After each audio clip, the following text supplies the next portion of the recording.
যায়?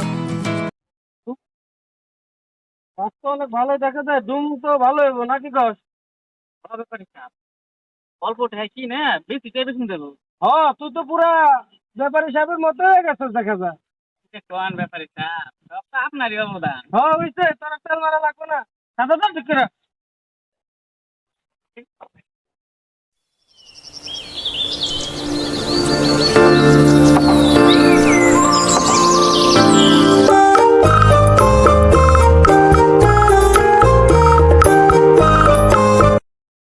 আসসালামু আলাইকুম ব্যাপারী সাহেব। ওয়ালাইকুম আসসালাম।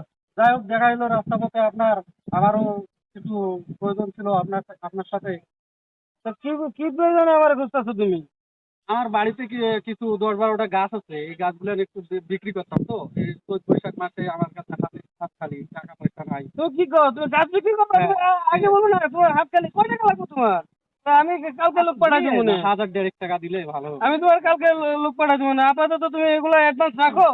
আর তুমি, আমি কালকে লোক পাঠাই দেবো না, ঠিক আছে? আচ্ছা, ব্যাপার হিসাবে গুনে দেওয়া লাগবে না। আরে গুনা লাগবে না, তুমি এই করে রাখো, আমি তোমার লোক পাঠাই দেবো না, ওরা গুনে আর বাকি সব বুঝে দেবো না। বুঝনা নাকি মানুষ গুনে আছে, নাকি? পরে এখন তো না না না, সমস্যা নাই।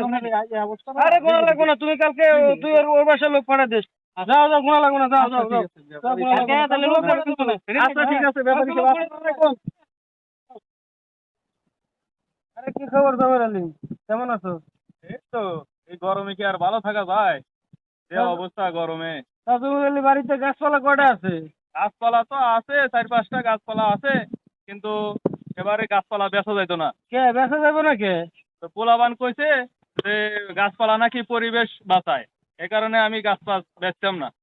আয় পরে বাসা করিস না, পরিবেশ নিয়ে আসো। টাকা পয়সা হলে পরিবেশ এরকম তৈরি করা যায়। তাই এক সময় করে তোর বাড়ি যাবো না, পোলা পান্ডে বুঝাইস, গাছপালা বেচার ব্যবস্থা করিস। পরিবেশ টাকা পয়সা হলে তৈরি করা যায়। আচ্ছা ঠিক আছে।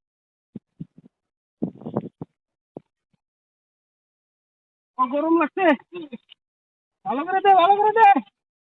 প্রচুর গরম লাগে, ভালো করে দে। হ্যাঁ হ্যাঁ, একা এসে এসে ভালো করে দে। পানি খাবেন না একটু? হ্যাঁ, একটু পানি দে, পানি দে। স্যার, কত লো এনে? হ্যাঁ, আর খাবো না, গরম রে। গাড্ডা বস, গাড্ডা বস। হ্যাঁ, একটা ফুটা বাতাস নাই রে। ধর ধর ধর। হ্যাঁ, পানি দে, পানি দে। মাথায় মাথায় মাথায় দে, মাথায় দে, গরম লাগছে রে। হাতা উঠা করে নিয়ে তো মাথায় দে, বেশি করে দে, বেশি করে দে।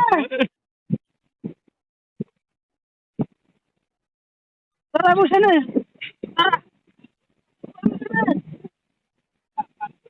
হ্যাঁ, দে দে দে, মাথায় পানি দে, পানি দে, দে। আরেকটু পানি খেয়ে নেন, নাহলে আরেকটু পানি খেয়ে নেন। হ্যাঁ, একটু ভালো ও লাগবে দে না, দে, আরেকটু দে, দে, পানি দে, পানি দে, পানি দে রে।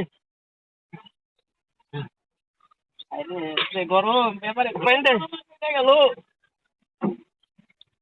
পড়ে রে, পড়ে যাবে। মাইন্ডে সব গাছ কাটে নিয়ে গেল, তবে তাড়াতাড়ি করুন।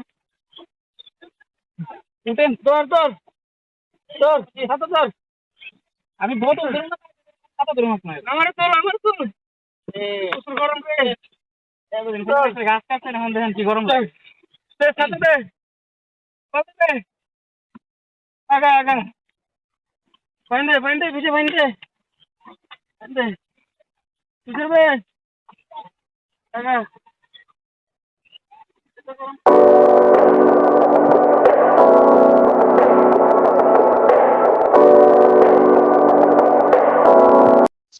দে পানি দে পানি দে। আরে ব্যাপারী সাহেব, কি অবস্থা আপনার? আরে এই গরমে কি অবস্থা থাকতে পারে তুমি দেখো না? এই তো, এই অবস্থা কেন আপনার? তুমি কি দেশে থাকো না নাকি? তুমি দেশের কিছু বুঝো না? যে গরমে কি টেকা টেকা যায় নাকি? ব্যাপারী সাহেব, সেব দেন না, এই অবস্থার জন্য কিন্তু আমি নিজেই দায়ী। আপনি তো টাকার জন্য সমস্ত গাছপালা কাইটা পরিবেশ নষ্ট করে ফেলছেন। তার ফলে বৃষ্টিপাত কমে গেছে, তাপমাত্রা বেড়ে গেছে, পরিবেশ ঠিক থাকতেছে না। আপনি গাছ কাটার পাশাপাশি কিছু গাছ লাগাইতেন, তাহলে কিন্তু আমাদের আজকে এই দিন দেখতে হইতো না। মাস্টার সাহেব, আমি তোমার কথা বুঝতে পারছি, আমি আমার ভুল বুঝতে পারছি যে আমি কত বড় ভুল করতেছি। আমি তোমার কথা দিলাম যে আজকের পর থেকে কোনো গাছ কাটবোই না। আর যদিও কোনো কারণে গাছ কাটি, তাহলে একটা গাছের পরিবর্তে আমি তোমার কথা দিলাম 2টা গাছ লাগাই দিব। আচ্ছা, আপনি যে আপনার ভুল বুঝতে পারছেন এটা অনেক বেশি। তাহলে আমি আসি এখন, আমার একটু কাজ আছে। যে পানি দে, পানি দে, পানি দে, পানি দে।